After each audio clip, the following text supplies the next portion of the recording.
Alright, so 6th hour 21A. So what I need to do is before I can do anything, I have to get common denominators. So in doing that, what do I need to multiply the first one by, the top and the bottom? What am I missing? D plus 9. So I need to multiply this one to D plus 9. D plus 9. What about the second one? D plus 4.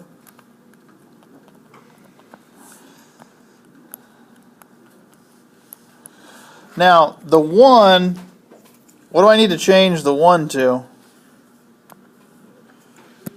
What's the denominator of both of these need to be?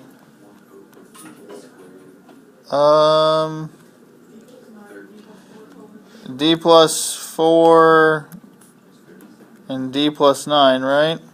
And that has to be on the top and the bottom.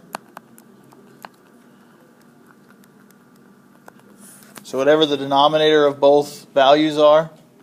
Now, since I have 3 of them and they're all different, or they were all different to start, then I really don't care about the denominator.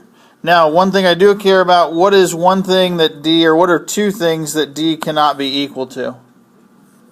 What are my 2 values? What are my 2 restrictions? -4 and -9. Okay, so I'll need that in a minute. So from there, then I'm just going to basically solve for the value of D. So then I'm just going to do the top, and I'm going to have D squared plus 9D. So I just distributed the first one, so D squared plus 9D. Just distributed here and here. I'm going to do the same thing here and have plus D squared plus 4D equals, I need to multiply these 2 together, so whenever I do, I get D squared plus 13D plus 36.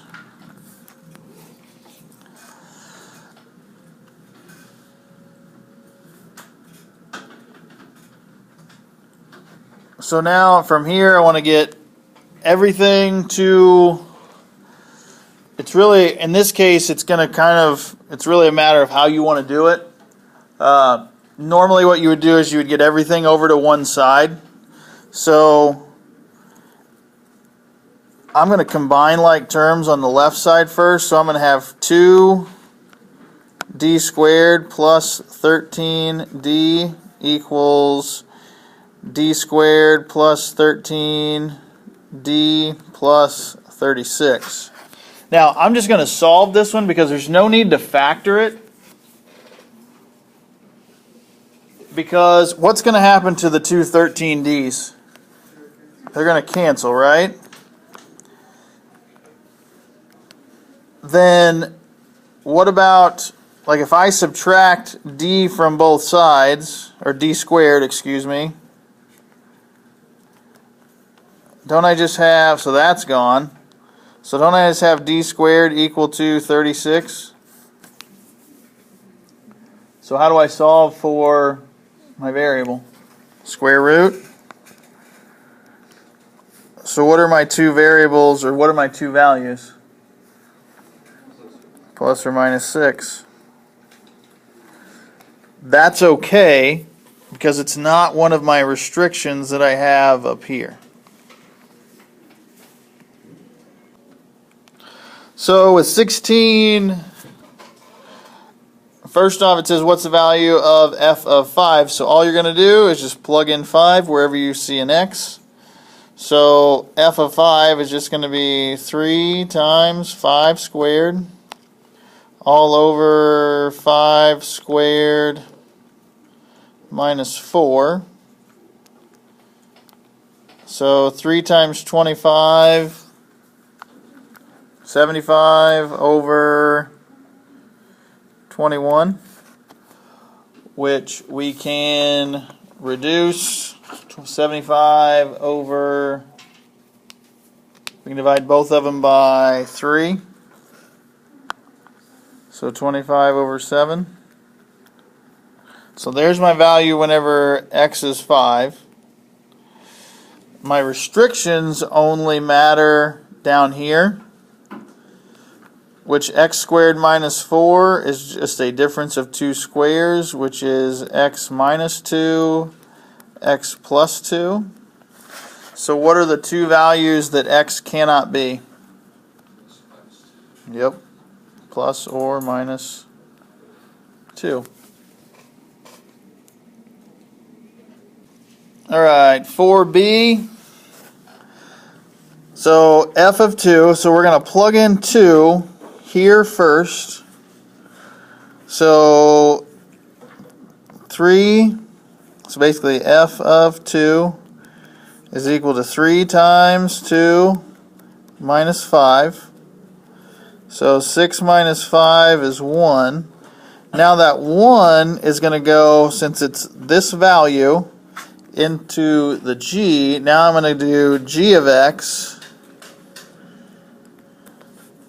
So g of 1 is going to be 1 squared plus 4.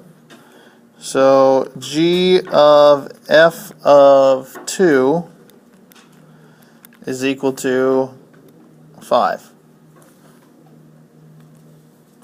So 33 with A.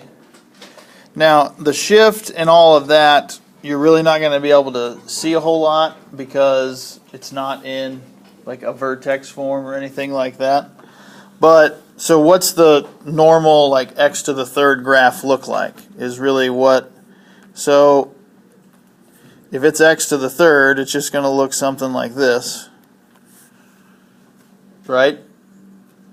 So then what's your domain always of a x to the third graph?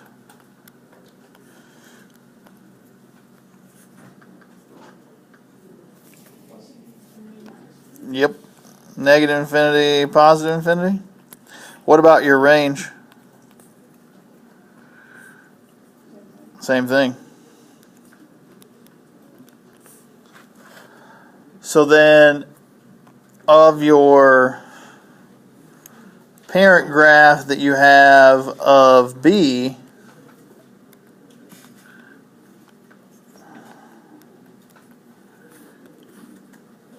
it's a quadratic, right? So what's a quadratic normally look like? Just a U, right? Looks like this.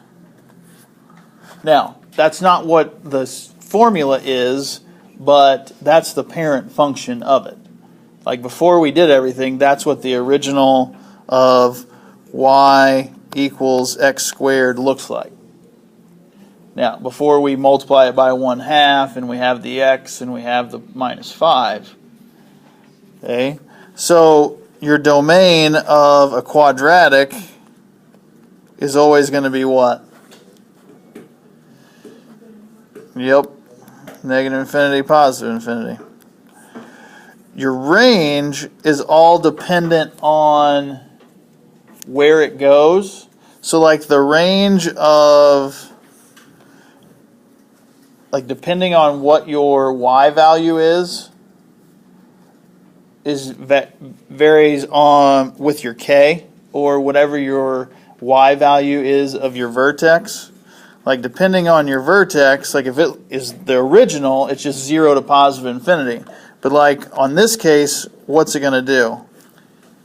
What's that negative 1/2 going to do to it? It's going to flip it over, right? So like your range on this one is going to be something from negative infinity to wherever your vertex is. Okay, for this one right here. Of your original, okay, it's just whatever your k value is to positive infinity. Okay, in this case 0. Basically whatever your line that it goes through there.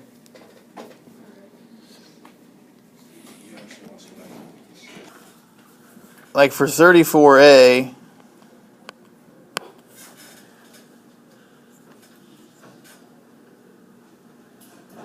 your original base is 2, right? And it's just an exponential function.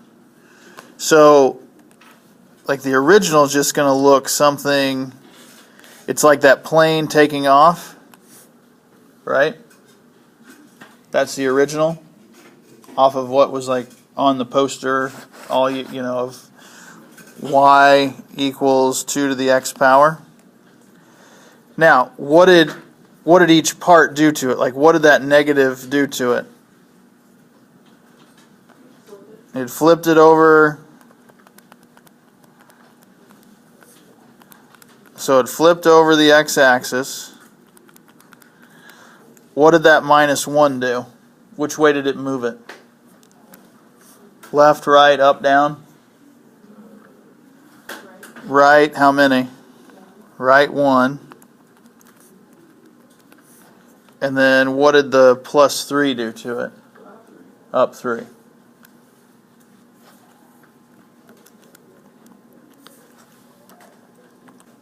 Whereas on like 34b, your original is still the original. Okay, so your original still is going to look like this. But what does, what is that negative in the exponent? Which way is it going to flip it? It doesn't flip it over the x-axis, it flips it over the y-axis. So this is going to flip over y.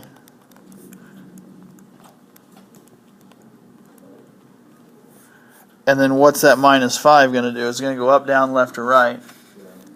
Down 5, right? So then in terms of like what my new one would look like, it's going to look something like that. Like we just flipped it over the y-axis. We took the green one, flipped it over, and then just slid it down 5.